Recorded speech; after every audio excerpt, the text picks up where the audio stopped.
توحید ربوبیت کو توحید الوہیت کی دلیل بنایا گیا ہے، اس لیے کہ جب رب اکیلا ہے تو معبود بھی اکیلا ہوگا۔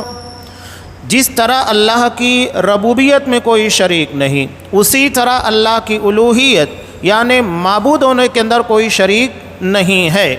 کچھ دلائل اس سے پہلے گزرے، اور توحید الوہیت کی تعریف بھی کہ ہوا افراد اللہ تعالی بالالوہیہ، کہ اللہ کو عبادت میں اکیلا ماننا، یہ توحید الوہیت ہے۔ بالکل آسان تعریف کہ عبادت میں اللہ کو اکیلا ماننا، یہ توحید الوہیت ہے۔ اب عبادت نام کی جتنی بھی چیزیں ہوں گی وہ صرف اللہ کے لیے کی جائے گی، چاہے رکوع ہو، سجدہ ہو، نذر و نیاز ہو، قربانی ہو، روزہ ہو، نماز ہو، عبادت نام کی جتنی چیزیں ہیں وہ صرف اللہ کے لیے کی جائے گی۔ اگر ہم نے عبادت کو اللہ کے علاوہ کسی غیر کے لیے کیا، یہی شرک فی العبادہ ہے، یعنی اللہ کی توحید الوہیت میں کسی اور کو شریک ٹھہرانا۔ اب یہاں صاحب کتاب شیخ صالح العثیمین رحمہ اللہ بیان فرماتے ہیں کہ اللہ تبارک و تعالیٰ نے ارشاد فرمایا الحمدللہ رب العالمین، کہ اللہ تمام جہانوں کا رب ہے۔ تو اللہ نے تمام جہانوں کے رب ہونے کو اپنے اللہ ہونے کی، الہ ہونے کی دلیل کے طور پر پیش کیا، کہ جب اللہ ہی نے تمام چیزوں کو پیدا کیا لہذا وہی معبود ہے، عبادت اسی کی ہونی چاہیے۔ اس کے بعد سورہ بقرہ کی آیت پیش کرتے ہیں، آیت نمبر 21، یا ایھا الناس اعبدوا ربکم الذی خلقکم والذین من قبلکم۔ اللہ نے یہاں پر کیا کہا؟ اے لوگو اعبدوا ربکم، اپنے رب ہی کی عبادت کرو۔ اب دیکھیے اللہ عبادت کے بارے میں حکم دے رہا ہے جو توحید الوہیت ہے، یعنی عبادت میں اللہ کو اکیلا ماننا، اور اس کی دلیل کیا ہے؟ ربکم الذی خلقکم، تمہارے اس رب کی جس نے تم کو پیدا کیا۔ چونکہ پیدا اس نے کیا ہے لہذا عبادت بھی صرف اللہ ہی کی ہوگی۔ والذین من قبلکم، اور تم سے پہلے بھی جو تھے وہ تمام کو اللہ ہی نے پیدا کیا۔ جب خالق اکیلا ہے تو عبادت کے لائق بھی وہی ہوگا، عبادت میں اس کا کوئی شریک نہیں ہوگا۔ لہذا یہاں یہ کہتے ہیں فالمنفرد بالخلق هو المستحق للعبادہ، کہ جو تخلیق میں اکیلا ہے، پیدا کرنے میں اکیلا ہے، وہی عبادت میں بھی اکیلا ہوگا اور وہی عبادت کا بھی مستحق ہے۔ بالکل آسان انداز میں قرآن مجید نے اس چیز کو پیش کیا۔ اب یہ آگے یہ کہتے ہیں یہ تو بیوقوفی کی بات ہے۔ بیوقوفی کی بات کیا ہے کہ تم ایک مخلوق کو جو فنا ہونے والی ہے، مخلوق جو فنا ہونے والی ہے، تمام مخلوق فنا ہوگی۔ اللہ نے صاف کہا کل من علیہا فان، کائنات کی جتنی چیزیں ہیں سب فنا کے گھاٹ اترنے والی ہے۔ تو یہاں وہی کہہ رہے ہیں یہ تو بے وقوفی ہے کہ ایک مخلوق کو جس کو پیدا کیا گیا، الحادث، اور جو بعد میں وجود میں آئی، العائل للفنا، اور وہ فنا کی طرف مائل ہے، کہ اسے تم عبادت کے لیے مستحق ٹھہرا دو، جبکہ اللہ تبارک و تعالیٰ کے علاوہ عبادت کا مستحق کوئی نہیں ہے۔ آگے جو باتیں آ رہی ہیں انشاءاللہ اور تفصیل کے ساتھ یہ باتیں سمجھ میں آئے گی۔ حالانکہ حقیقت یہ ہے کہ وہ ہرگز تمہارے کسی نفع کے مالک نہیں، کسی طریقے سے تمہیں فائدہ نہیں پہنچا سکتے۔ اور دوسری بات لا بإیجاد ولا بإعداد، کہ نہ کسی چیز کو ایجاد کر کے اور نہ ہی کسی چیز کی تیاری میں مدد کر کے۔ دو چیزیں یہاں پر بیان کی گئی ہے۔ پہلی چیز یہ ہے کسی چیز کو وجود میں لانا۔ اب مثال کے طور پر انسانوں کو ایک دوسرے سے رابطے کی ضرورت تھی، اب اس کے لیے پہل کیا نکالا گیا؟ ٹیلی فون، جو کہ پرانے زمانے کے اندر اور آج بھی چلتا ہے، گھروں کے اندر بہت جگہ کے پر آفیسز کے اندر موجود بھی ہے۔ ایک دوسرے کے لیے رابطہ، اس کے لیے ٹیلی فون کا ایجاد کیا گیا۔ اب بتائیے کہ اس ٹیلی فون کے ایجاد کرنے میں اللہ کے علاوہ کوئی اور ہے؟ انسان کے ذہنوں کے دماغ کے اندر جو تخلیقی صلاحیت ڈالی کہ ہمیں ایک ضرورت ہے اور اس ضرورت کے پورا کرنے کے لیے ہمیں ایک آلہ، ایک مشین بنانا ہے، اس کے لیے کس نے ہمیں صلاحیت دی؟ کس نے عقل عطا کی؟ ہم نے تو کبھی جانور کو نہیں دیکھا ایک دوسرے سے رابطے کے لیے وہ موبائل استعمال کرتے ہو، ٹیلی فون استعمال کرتے ہو۔ انسان کو ضرورت ہے تو اللہ نے انسان کو عقل سلیم عطا کیا، جس کی بنیاد کے پر وہ اس ٹیکنالوجی کو ایجاد کر پایا، اور اسے ایجاد کرنے میں محض اللہ تبارک و تعالیٰ کی مدد شامل ہے۔ کوئی یہ نہیں کہہ سکتا اب اگر یہ چیز تھی کہ چلو معبودان باطلہ، مثال کے طور پر مشرکین مکہ جن لوگوں کو عبادت کے لائق سمجھتے تھے، لات منات عزا جو بڑے بڑے بت تھے، اساف نائلہ وغیرہ، تو اس وقت بھی تو لوگوں کو ضرورت تھی رابطے کی، تو کیا ان لوگوں نے اس وقت ان لوگوں کے لیے موبائل یا ٹیلی فون کا ایجاد کیا؟ نہیں کیا۔ اس کا مطلب یہ ہے کہ انسانوں کی ضرورت یہ باطل معبود نہیں، اللہ پوری کر رہا ہے۔ جیسے جیسے انسانوں کی ضرورت پڑ رہی ہے ان تمام چیزوں کو ایجاد کرتے جا رہا ہے، اور نہ اس کی تیاری میں۔ اب انسان اگر کوئی چیز بنانا چاہتا ہے، ایک کاروبار کھڑا کر رہا ہے جس کے ذریعے وہ اپنی معیشت کو سہارا دے سکے، زندگی کا گزارا ہو سکے، تو کیا اس میں کوئی غیر ہے جو آ کر شامل ہو اور اس کے کاروبار کے اندر مدد دے سکے؟ یہ تمام چیزیں صرف اللہ ہی عطا کرتا ہے، تمام چیزوں کا عطا کرنے والا اللہ ہے۔ ولا بامدادہ، اور اس میں کوئی مدد نہیں کرتا سوائے اللہ تبارک و تعالیٰ کے۔ اب یہ آگے اسی چیز کو کچھ تفصیل کے ساتھ بیان کر رہے ہیں۔ کتنی پیارے اور آسان انداز کے اندر انہوں نے کہا۔ یہ تو بہت بیوقوفی کی بات ہے کہ انسان ایک قبر کے پاس آتا ہے، کسی انسان کی قبر کے پاس آتا ہے جو مر کر مٹی کے اندر سما چکا ہے، اور اسے آواز دیتا ہے، حالانکہ وہ اس کی آواز سننے والا نہیں ہے۔ اب یہاں ایک بات یاد رکھیے گا کہ قبر پرستی کی بنیاد سماع موتا ہے، یعنی مردے ہماری آواز کو سنتے ہیں۔ اب یقینی بات ہے جب یہ عقیدہ بنا لیا جائے کہ مردے ہماری آواز سنتے ہیں تو انسان کیا کرے گا؟ قبروں کے پر جائے گا، انہیں پکارے گا۔ تو اللہ نے اس کنیکشن اور اس بنیاد کو ہی ختم کر دیا۔ دو جگہ قرآن مجید نے بہت حسین انداز میں اس چیز کا رد کیا ہے۔ ایک آپ دیکھیے سورہ نمل کے اندر، اور اس کے بعد آگے جانے کے بعد سورہ روم کے اندر اللہ نے اس چیز کا رد کیا، اور مخاطب کس کو کیا؟ نبی کریم صلی اللہ علیہ وسلم کی ذات گرامی، جو تمام انسانوں میں، تمام رسولوں میں سب سے افضل اور اللہ تبارک و تعالیٰ کے سب سے چہیتے اور پیارے بندے ہیں۔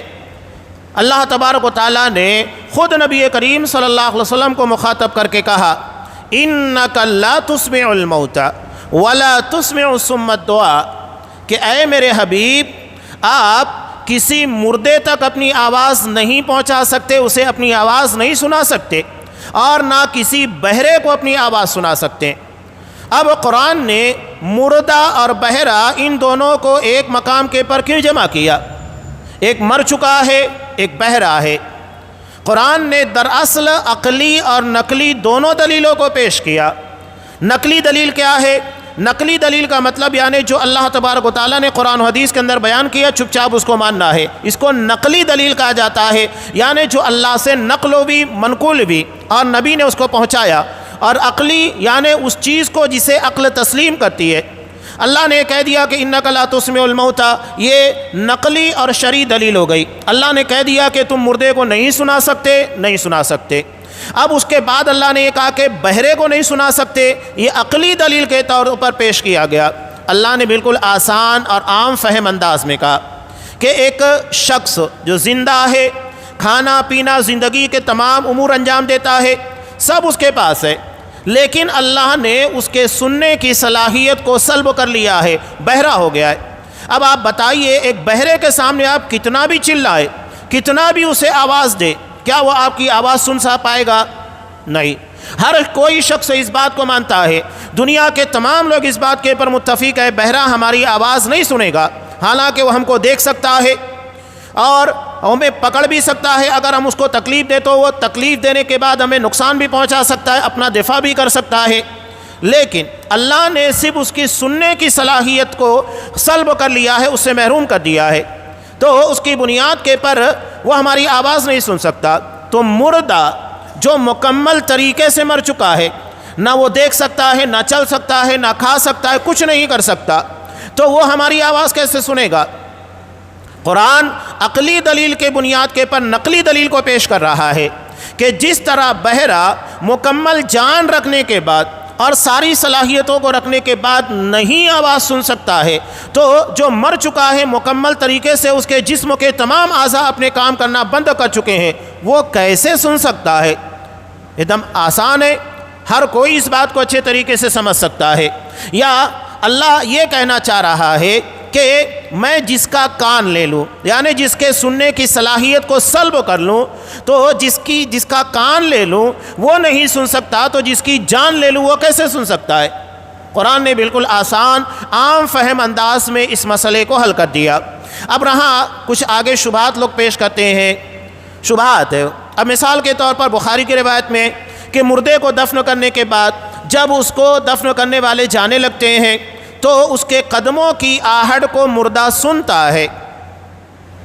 اب وہاں پر دیکھیے بہت کچھ ہوتا ہے، مردے کے لیے دعا کی جاتی ہے اور اس کے لیے سارے لوگ کھڑے ہو کر اللہ سے منت و سماجت کرتے ہیں اور اس کے لیے یہ بھی دعا مانگتے ہیں، اللہم ثبت بالقول الثابت لا الہ الا اللہ محمد رسول اللہ، اللہ اسے کلمہ توحید کے پر ثابت قدم رکھ۔ سب ہوتا ہے، لیکن اللہ وہ تمام چیزیں اس کو نہیں سناتا ہے۔ کون سی چیز سناتا ہے؟ کہ لوگ جب قدموں تلے جانے لگتے ہیں اس آہٹ کو سناتا ہے، اور یہ زندوں کو پیغام ہے، مردوں کو پیغام نہیں ہے۔ دراصل زندوں کو پیغام دیا جا رہا ہے کہ کل تمہارے ساتھ بھی ایسا ہی ہوگا، بہت چاہنے والے، بہت محبت کرنے والے کل تمہیں دفن کرنے کے بعد جائیں گے تو صرف ان کے قدموں کی آہٹ سن سکو گے، اس کے علاوہ کچھ بھی نہیں سن سکتے، نہ ان کی دعاؤں کو سن سکتے ہو، نہ ان کے سلام کو سن سکتے ہو، کچھ نہیں سن سکتے۔ اور یہاں بالکل واضح، اللہ جتنا سنانا چاہے اتنا ہی سنتا ہے، اس سے زیادہ مردہ نہیں سنتا۔ اللہ قدموں کی آہٹ سناتا ہے اتنا ہی سنتا ہے، اس سے زیادہ مردہ نہیں سنتا ہے، بلکہ ہم تو مردے کی آواز کو بھی نہیں سنتے۔ بخاری کی روایت ہے نا کہ اگر مرنے والا جو مرحوم ہوتا ہے، نیک ہوتا ہے، لوگ اسے اپنے کاندھے کے پر لے کر جنازے کی شکل میں قبرستان جاتے ہیں، تو اگر وہ نیک ہوتا ہے تو کیا کہتا ہے؟ مجھے جلدی لے چلو، اس لیے کہ اسے اپنی منزل، اپنے انعام اور اللہ کی طرف سے جو اجر ملنے والا ہے اور برزخی زندگی کی جو نعمتیں ہیں اس کے حاصل کرنے کے لیے وہ بے چین ہوتا ہے، وہ کہتا ہے کہ مجھے جلدی لے کر چلو۔ اور اگر وہ نیک نہیں ہوتا ہے، بد ہوتا ہے، تو وہ کہتا ہے ہائے میری بدبختی، تم کہاں لے کر جا رہے ہو؟ اسے اپنے انجام سے ڈر لگتا ہے کہ اب مجھے عذاب قبر دیا جائے گا، منکر نکیر سوال کریں گے، میں کیا جواب دے پاؤں گا؟ تو مردہ بھی بول رہا ہے، لیکن ہم سنتے ہیں کیا؟ نہیں سنتے ہیں۔ تو اللہ جو سنانا چاہے اتنا ہی ہم سنتے ہیں، اتنا ہی مردہ سنتا ہے، اس سے زیادہ نہیں۔ لہذا یہ بات بالکل واضح ہے کہ اللہ جتنا سنانا چاہے اتنا ہی سنتے ہیں، اس سے زیادہ نہیں۔ تو یہاں یہ وہی پر صاحب کتاب کہہ رہے ہیں کہ تم کسی انسان کی قبر کے پاس آؤ، آنے کے بعد جب کہ وہ مٹی میں مل چکا ہے اسے آواز دو۔ اب یہاں پر لوگ ایک اور شبہ پیدا کرتے ہیں، وہی شبہ جو مشرکین مکہ پیش کرتے تھے۔ مشرکین مکہ کیا کہتے تھے؟ ما نعبدهم الا ليقربونا الى الله زلفا، کہ ہم ان کے پاس اس لیے آتے ہیں، یہ اللہ کے نیک بندے ہیں، اللہ ہماری آواز نہیں سنے گا تو ہم ان کے پاس آتے ہیں تاکہ ہماری بات کو اللہ تبارک و تعالیٰ تک پہنچائیں۔ اس ضمن میں علامہ احسان الہی ظہیر رحمۃ اللہ علیہ کا ایک بڑا پیارا واقعہ ہے۔ جب ان سے مجلس کے اندر سوال کیا گیا کسی پروگرام کے اندر کہ کسی کے واسطے اور وسیلے سے اللہ سے دعا کرنا کیسا ہے، جیسا کہ ہمارے عمومی طور کے پر چلتا ہے، کہیں نبی کریم صلی اللہ علیہ وسلم کے واسطے اور وسیلے سے، کہیں کسی بزرگوں کے وسیلے سے دعائیں مانگی جاتی ہے، اور ہمارے ہاں تو عمومی طور کے پر یہ ہے کہ جب تک دعا مانگنے کے بعد، ایک تو اجتماعی دعا بہت سارے مواقع کے پر جو ثابت ہی نہیں ہے لوگ کرتے ہیں۔ ابھی کوئی حج کے لیے جا رہا ہے، اجتماعی دعا کہاں ثابت ہے؟ آپ صلی اللہ علیہ وسلم نے صحابہ کو لے کر حج کے لیے گئے، اجتماعی دعا کی نہیں، دعا عبادت ہے اور جتنا نبی سے ثابت ہے اتنا ہی کرنا ہے، جس کیفیت میں ثابت ہے اسی کیفیت میں۔ اجتماعی ہے تو اجتماعی، انفرادی ہے تو انفرادی۔ انفرادی دعا کو اجتماعی شکل نہیں دے سکتے ہیں اور نہ اجتماعی شکلوں کو انفرادی بنا سکتے ہیں، جو جیسے ویسے ہی کرنا ہے۔ یہ دعا کے بارے میں بالکل واضح موقف ہے، دعا عبادت ہے، عبادت توقیفی ہوتی ہے، یعنی جیسے جس انداز میں بتایا گیا ہے ویسے ہی کرنا ہے۔ لہذا اس باب میں اپنی مرضی نہیں چلائیں گے، جیسا نبی سے ثابت ہے اتنا ہی کرنا ہے۔ بہرحال اب وہاں پر لوگ دعا بھی کرنے لگ جاتے ہیں۔ اب ہر جگہ آپ دیکھیں لوگ کیا کرتے ہیں کہ اللہ سے دعا کرتے ہوئے کہتے ہیں کہ نبی کے صدقے اور طفیل میں اس دعا کو قبول فرما۔ یہی مسئلہ ہے نا واسطے اور وسیلے کا۔ حالانکہ اس باب میں بڑی حیرت ہوتی ہے کہ جب آپ شرح العقیدۃ الطحاویہ، جس کے لکھنے والے امام جعفر طحاوی، اس کی شرح کرنے والے حضرت علامہ ابن ابی العز رحمہ اللہ، دونوں کے دونوں احناف کے بڑے محدث ہیں، احناف کے ہیں۔ اب احناف کے ہونے کے بعد یہ لوگ کیا لکھتے ہیں؟ علامہ ابن ابی العز رحمۃ اللہ علیہ نے بالکل واضح حضرت امام ابو حنیفہ رحمۃ اللہ علیہ کا یہ قول نقل کیا۔ کیا قول نقل کیا؟ کہ یہ حرام ہے کہ کوئی شخص اللہ تبارک و تعالیٰ کے یہاں اس کی جناب میں کسی کے واسطے، مرتبے، طفیل، صدقے، جاہ، مرتبہ، ان تمام چیزوں کی بنیاد پر دعا مانگے۔ اس لیے کہ اللہ نے کسی جگہ یہ نہیں کہا کہ تم اگر کسی کے صدقے، طفیل، جاہ، مرتبے میں دعا مانگو گے تو تمہاری دعا قبول کروں گا ورنہ نہیں قبول کروں گا۔ یہ بالکل واضح طور پر حرام ہے۔ اور کون کہہ رہا ہے؟ حضرت امام ابو حنیفہ رحمۃ اللہ علیہ دلیل کی بنیاد کے پر بات کر رہے ہیں۔ ہم اس بات کو مانتے ہیں، اصل چیز دلیل ہے، وہ دلیل کی بنیاد کے پر بات کہہ رہے ہیں، ہم مانتے ہیں۔ لیکن ان کے ماننے والے جو حضرت امام ابو حنیفہ رحمۃ اللہ علیہ کے مقلد اپنے آپ کو کہتے ہیں، افسوس کے ساتھ وہ اس بات کو نہیں مانتے، چاہے ان کا عالم طبقہ کا ہو، علماء کا طبقہ کا ہو، عام طبقہ، ہر جگہ آپ دیکھیں صدقے طفیل میں دعا ہے۔ بہرحال حضرت علامہ احسان الہی ظہیر رحمۃ اللہ علیہ نے جب یہ سوال ہوا، بہت پیارے انداز میں جواب دیا۔ کہا کہ اس مجلس کے اندر کوئی بہت ہی برا آدمی ہے، بہت بڑا گنہگار ہے، اسے کھڑا کرو اور اس کو کہو کہ وہ اللہ کو برا بھلا کہے۔ اللہ کو برا بھلا کہے گا؟ نہیں کہے گا۔ کیوں نہیں کہے گا؟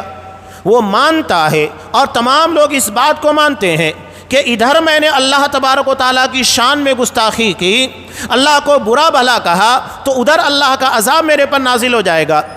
ہر کوئی مانتا ہے۔ حضرت علامہ احسان الہی ظہیر رحمۃ اللہ علیہ نے کہا کہ اللہ اگر غلط باتوں کو، جو برائی کی باتیں، اس کو بغیر کسی واسطے وسیلے کے سنے گا، اور عبادت جس کے لیے انسان کو پیدا کیا اور دعا کا حکم دیا تو اس میں کسی کے واسطے اور وسیلے سے سنے گا، یہ کیسے ممکن ہے؟ اللہ تو ڈائریکٹ تو کہتا ہے ادعونی استجب لکم، تم مجھ سے دعائیں مانگو میں تمہاری دعا قبول کروں گا۔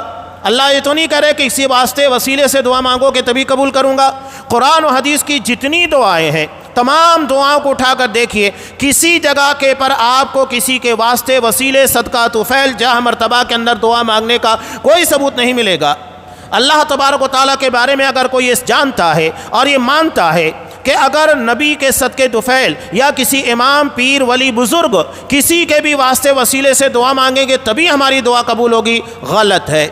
اللہ نے کسی جگہ یہ نہیں کہا کہ اگر تم کسی کے واسطے وسیلے سے دعا مانگو گے تبھی قبول کروں گا ورنہ قبول نہیں کرنے والا، ایسا کچھ بھی نہیں ہے۔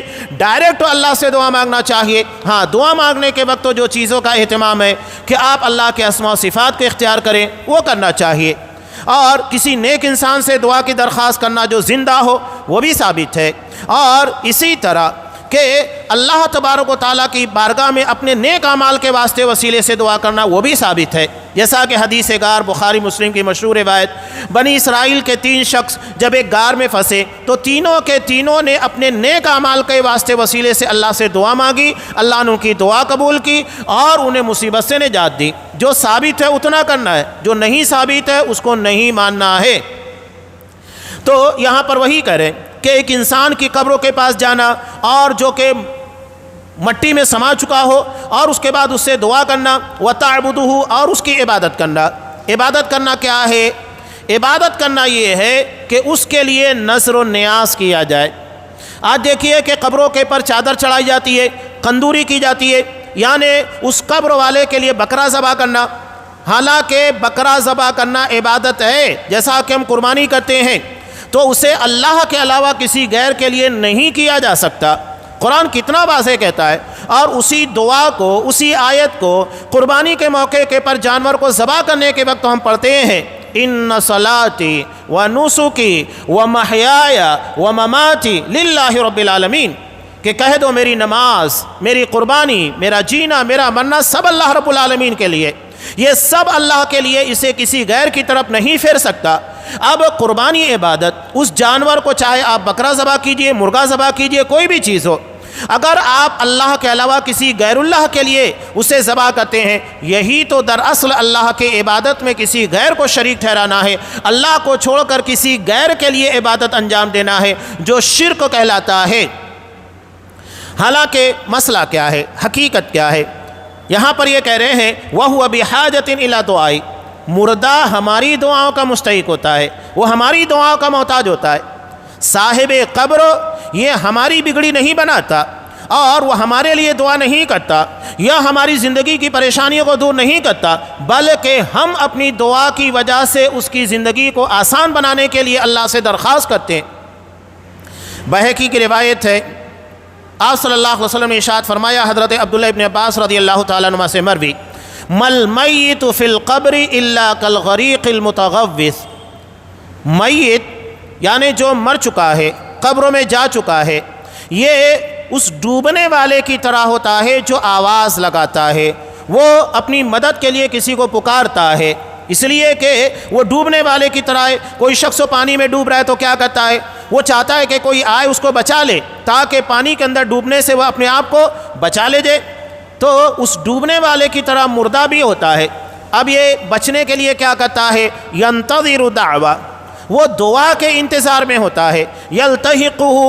یلتحقہ من اب او صدیق او اخ، جو دعا اس کے ماں باپ کی طرف سے یا اس کے رشتہ دار بھائی کی طرف سے یا اس کے دوست و احباب کی طرف سے آتی ہے، اور جب یہ دعا اس کے حق میں کی جاتی ہے تو اللہ تبارک و تعالیٰ پہاڑوں کی طرح اس کو اجر و ثواب دیتا ہے۔ یہ دعا کی برکت ہے، یعنی مردہ زندوں کی دعاؤں کا محتاج ہے، نہ کہ زندہ مردوں کے لیے محتاج ہیں کہ ان کی قبروں پر جائیں اور ان کے لیے چادر چڑھائیں، قندوری کریں، بکرے ذبح کریں، مرغے ذبح کریں اور یہ سمجھے کہ اللہ تبارک و تعالیٰ کے ہماری آواز پہنچائیں گے۔ نہیں، بالکل الٹ دیا گیا ہے۔ صاف یہاں پر کریں وَأَنْتَ لَسْتَ بِحَاجَةٍ إِلَىٰ أَن تَدْعُوَ، کہ تم اس سے دعا کرانے کے کسی بھی شکل کے اندر محتاج نہیں۔ زندہ مردہ سے دعا کرانے کا کسی بھی صورت کے اندر محتاج نہیں ہے، اور یہ مردہ اپنے آپ کے لیے کسی نفع اور نقصان کا مالک نہیں، تو وہ کسی اور کا مالک کیسے ہو سکتا ہے؟ جو مردہ اپنے آپ کے نفع نقصان کا مالک نہیں، وہ دوسروں کو کیسے نفع نقصان پہنچائے گا؟ کتنی واضح چیز ہے۔ اب آگے یہ کہہ رہے ہیں کہ اگر اللہ تبارک و تعالیٰ کے ہاں کوئی انسان سب سے زیادہ مرتبے والا ہوتا تو وہ نبی کریم صلی اللہ علیہ وسلم ہے۔ آپ صلی اللہ علیہ وسلم کا مقام اور مرتبہ تمام انسانوں، تمام رسولوں میں سب سے بڑھ کر ہے، لیکن اس کے بعد بھی اللہ تبارک و تعالیٰ نے کیا کہا؟ وَمَن يَرْغَبُ عَن مِّلَّةِ إِبْرَاهِيمَ إِلَّا مَن صَفِيَ نَفْسَهُ، کہ جو بھی حضرت ابراہیم علیہ السلام کی ملت جس طریقے سے انہوں نے دین کو فالو کیا اس سے اعراض کرے گا تو وہ بیوقوف ہے، گمراہ ہے، وہ اپنے آپ کو گمراہی میں ڈال رہا ہے۔ لہذا اپنے آپ کو اسی طریقے کے پر چلاؤ جس طریقے کے پر اللہ تبارک و تعالیٰ نے تمام انبیاء اور رسولوں کو بھیجا ہے۔ اب یہاں صاحب کتاب کہتے ہیں یہی وہ قسم ہے، یعنی توحید الوہیت، عبادت میں اللہ کو اکیلا ماننا، جس کے اندر لوگوں نے کفر کا، انکار کا راستہ اختیار کیا اور عام لوگوں نے اس کے بارے میں انکار کیا، اور اللہ نے اسی خاطر رسولوں کو بھیجا کہ صرف اللہ کی عبادت کی جائے، کتابیں نازل کی، جیسا کہ اللہ ارشاد فرماتا ہے سورہ انبیاء آیت نمبر 25، وَمَا أَرْسَلْنَا مِن قَبْلِكَ مِن رَّسُولٍ إِلَّا نُوحِي إِلَيْهِ أَنَّهُ لَا إِلَٰهَ إِلَّا أَنَا فَاعْبُدُونِ، کہ ہم نے آپ سے پہلے جس رسول کو بھی بھیجا یہی وحی کی، کس بات کی وحی کی ہے؟ لا الہ الا ہو، کہ اللہ لا الہ الا انا، میرے علاوہ عبادت کے لائق کوئی نہیں ہے۔ بالکل واضح پیغام، لہذا عبادت کی تمام قسمیں صرف اللہ کے لیے کی جائے گی۔ فاعبدون، میری ہی عبادت کرو، میرے علاوہ کسی اور کی عبادت نہ کرو۔ اب اس کے باوجود آپ دیکھیے قرآن کتنا صاف کہہ رہا ہے کہ تمام انبیاء اور رسول نے اسی جانب لوگوں کو بلایا، عبادت صرف اللہ کی جائے گی اور اللہ کو چھوڑ کر عبادت کی کوئی بھی قسم کسی غیر کے لیے نہیں کی جائے گی۔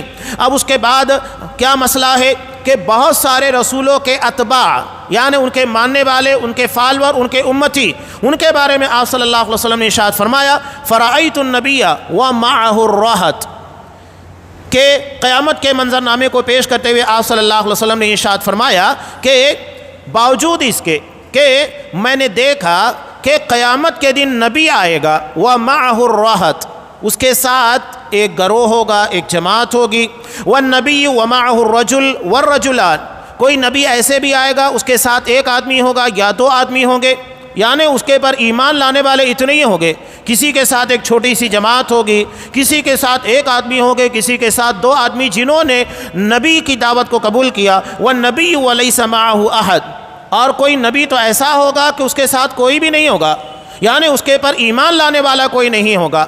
یہ عالم ہوگا قیامت کے دن انبیاء کا، اور انبیاء سے بڑھ کر اللہ کے دین کی تبلیغ کرنے والا، لوگوں کو سمجھانے والا اور اللہ کی توحید کو بتلانے والا کون ہو سکتا ہے؟ اس کے بعد بھی لوگوں کا عالم یہ ہے کہ نبی قیامت کے دن آئیں گے، کسی کے ساتھ چھوٹی سی جماعت، کسی کے ساتھ ایک آدمی، دو آدمی، اور کسی کے ساتھ کوئی بھی نہیں ہوگا، یہ عالم ہوگا۔ حالانکہ مقصد حیات اللہ کی توحید ہے، اللہ کو اس کی ربوبیت میں، الوہیت میں، اسماء و صفات کے اندر اکیلا ماننا ہے۔ اب اس کے بعد یہاں تنبیہ کے طور پر شیخ صالح العثیمین رحمہ اللہ کہتے ہیں کہ تعجب ہوتا ہے کہ اکثر مصنفین نے توحید کے علموں کے باب کے اندر اس بات کو ملحوظ خاطر نہیں رکھا اور توحید کے پر زیادہ توجہ نہیں دی۔ آج بھی ہمارے لوگ یہ کہتے ہیں کیا توحید کی رٹ لگا کے رکھیں، حالانکہ یہی ہمارا اول و آخر ہے۔ علامہ ابن قیم رحمۃ اللہ علیہ کہتے ہیں کہ پورا قرآن توحید کے پر مشتمل ہے، کہ اگر اللہ تبارک و تعالیٰ نے قرآن کو نازل کیا تو اس پیغام کے لیے کہ قرآن اللہ کی توحید کو لے کر آیا، صرف اللہ کی عبادت کی جائے۔ اگر کسی جگہ قرآن مجید میں جنت کا تذکرہ ہے تو یہ اہل توحید کا انعام ہے کہ جو اللہ کی توحید کے راستے پر چلیں گے، شرک نہیں کریں گے، ان لوگوں کا انعام جنت ہے۔ اور اگر جہنمیوں کا تذکرہ ہے تو دراصل توحید کو نہ ماننے والوں کی سزا ہے کہ جن لوگوں نے اللہ کو عبادت میں، ربوبیت میں، اسماء و صفات میں اکیلا نہیں مانا، یہ ان لوگوں کی سزا ہے کہ انہیں جہنم میں داخل کیا جائے گا۔ پورا قرآن توحید کے پر مشتمل ہے۔ تو یہی کہہ رہے ہیں کہ تعجب ہوتا ہے کہ اکثر مصنفین نے توحید کے باب میں تساہلی برتی اور اس جانب زیادہ توجہ نہیں دی۔ وہ لوگ توحید ربوبیت کو زیادہ اہمیت دیتے ہیں، یعنی اللہ تبارک و تعالیٰ کو رب ثابت کرنے میں، جس کے بارے میں عمومی طور کے پر مشرکین کو بھی اختلاف نہیں، اور توحید الوہیت یعنی اللہ کو عبادت میں اکیلا ماننا، اس باب میں کوتاہی برتتے ہیں۔ توحید ربوبیت کو بہت شد و مد کے ساتھ بیان کریں گے، جس کے بارے میں تمام لوگوں کا اتفاق ہے، اور توحید الوہیت جہاں اختلاف ہوتا ہے، جہاں گمراہیاں ہیں، جہاں عبادت میں لوگ اللہ کے علاوہ غیر اللہ کو شریک بناتے ہیں، وہاں زیادہ توجہ نہیں دیتے ہیں۔ حالانکہ اکثر لوگ اسی باب کے اندر شرک کے مرتکب ہوئے اور گمراہی کے راستے کے پر چل پڑے، لہذا ضروری ہے کہ توحید کی اس قسم کے پر توجہ دی جائے، یہاں تک کہ ان مسلمانوں کو جو شرک کر رہے ہیں اور اس کے بعد بھی اپنے آپ کو مسلمان سمجھتے ہیں، ان لوگوں کو شرک سے بچایا جائے، تاکہ ان لوگوں کو علم ہو جائے کہ ہاں یہ چیز شرک ہے اور اس سے وہ اپنے آپ کو بچا سکے۔ یہ توحید ربوبیت سے متعلق کچھ باتیں تھیں جو ابتداً یہاں پر تمہیدی طور کے پر پیش کی گئی ہے۔ اب اس کے بعد توحید کی تیسری قسم آتی ہے جو ہے توحید اسماء و صفات، یعنی اللہ کو اس کے ناموں میں اور جو صفات بیان کی گئی ہے اس میں اکیلا ماننا، اور یہ باب بڑا وسیع ہے، اور لوگوں کی گمراہی کی ایک بڑی وجہ یہی ہے کہ انہوں نے اللہ کے اسماء و صفات کو جیسا ماننا چاہیے تھا، سمجھنا چاہیے تھا، بلکہ مسلمانوں کی بات کر رہا ہوں اور مسلمانوں میں بھی اپنوں کی بات کر رہا ہوں کہ توحید کے بارے میں عقیدے کے باب میں زیادہ علم نہ ہونے کی وجہ سے یہاں پر بھی لوگ غلط فہمی کا یا کم علمی کا، جہالت کا شکار ہے۔